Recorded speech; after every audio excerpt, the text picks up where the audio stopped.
Hello everyone, अमर Sonar Bangla series के part 1 में हमने देखा कि बांग्लादेश में मिलिट्री कूप क्यों हुआ, किसने करवाया और इससे किसका फायदा किसका नुकसान। थंबनेल देख आपको अंदाजा तो आ ही गया होगा कि आज हम किस टॉपिक पर बात करने वाले हैं, क्योंकि अब बात अहिंसा परमो धर्म के रास्ते पर चलने वाले 13 मिलियन बांग्लादेशी हिंदू साधु संतों और साधु समाज जनता की जान पर आ बनी है।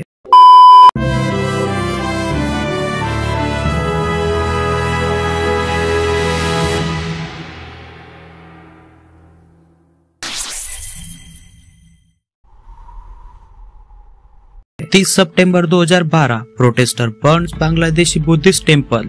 17 अक्टूबर 2021 attack on ISKCON temple. 18 March 2022 attack on Hindu temple. और न जाने ऐसे कितने ही किस्से होंगे जो दुनिया के सामने आए ही नहीं। पिछले 7-8 महीनों से जो हालत बांग्लादेशी अल्पसंख्यकों की हुई है वो निंदनीय है, पर अब पानी सिर के ऊपर जा चुका है। बांग्लादेश जो एक लोकतांत्रिक देश है, पर कुछ महीनों से वहाँ की बहुसंख्यक आबादी लोकशाही को तबाह करने में लगी है, जो कि हम सोशल मीडिया या न्यूज पर देख ही रहे हैं, जिसका खामियाजा बांग्लादेशी हिंदू, बौद्ध और अनेक छोटे समुदायों को अपनी जान देकर, अपनी बहन बेटियों की इज्जत जाते हुए देखकर, अपने धर्म स्थलों को जलते हुए देखकर चुकानी पड़ रही है। आज के समय बांग्लादेश में हालात इतने खराब है कि कोई अल्पसंख्यक अपने हक को लेकर एक शब्द भी नहीं बोल सकता। अगर तथाकथित सरकार के खिलाफ कुछ भी बोले तो हाल संत चिन्मय कृष्णदास जैसा होता है।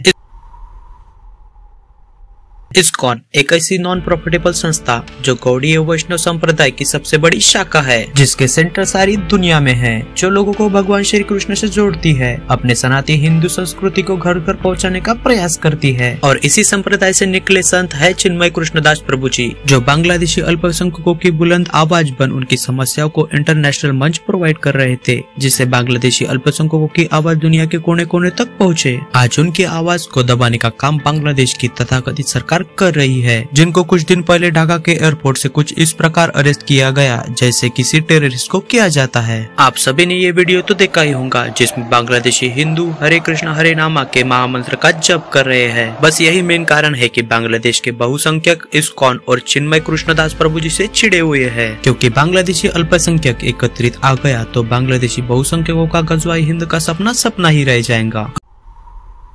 अगर world largest religion by population देखे तो सबसे ज्यादा पॉपुलेशन क्रिश्चियनिटी को फॉलो करती है। दूसरे नंबर पर आता है इस्लाम और तीसरे नंबर पर आती है वो पॉपुलेशन जिसका 195 कंट्रीज में एक भी देश नहीं है, हिंदुइज्म। और यही हिंदू आज भी चाहते हैं कि वेस्ट उनकी आवाज बने, उनके इश्यूज को सॉल्व करे। और यही आता है गुस्सा कि ये हिंदुस्तानी क्यों नहीं समझते कि 800 साल की गुलामी कम नहीं होती। अगर आज भी नहीं संभले, एकजुट नहीं हुए तो जैसे हाथ से ईरान, इराक, अफगानिस्तान, पाकिस्तान गया, हाथ से तिब्बत गया, नेपाल गया, भूटान गया, म्यांमार गया, हाथ से इंडोनेशिया, कंबोडिया गया, अपने हाथ से श्रीलंका गई। वैसे ही जिसे हिंदू राष्ट्र बनाने का सपना देखते हो, वही बुद्ध, राम, महावीर, नानक की पवित्र धरती अपना भारत भी एक दिन हाथ से निकल जाएगा। और यही देखना चाहती है बाकी की कंट्रीज कि कब दुनिया के सभी लोगों को अपना मानने वाले, दुनिया की सबसे पुरानी सभ्यता को तन मन से मानने वाले कब इस दुनिया से खत्म होते हैं। मगर ये लोग नहीं जानते कि बुद्ध, राम, महावीर, नानक को मानने वालों को खत्म करना इतना भी आसान नहीं है, क्योंकि जब जब धरती पे पाप बढ़ता है तभी बुद्ध, राम, महावीर, नानक की विचारधारा, एक अम्बेडकर, एक छत्रपति शिवाजी महाराज, एक मुनि तरुण सागर, एक भगत सिंह को जन्म देती है।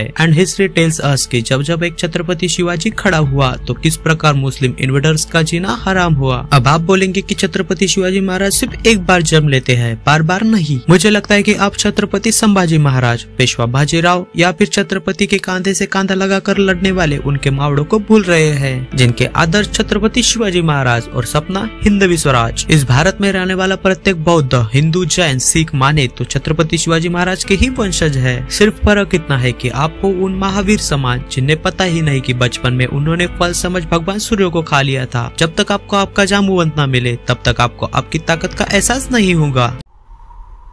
जाते जाते बस इतना ही कहना चाहता हूँ कि दोगले लोगों से दूर रहे, अपने देश के प्रति समर्पित रहे, संगठित रहे। जय हिंद।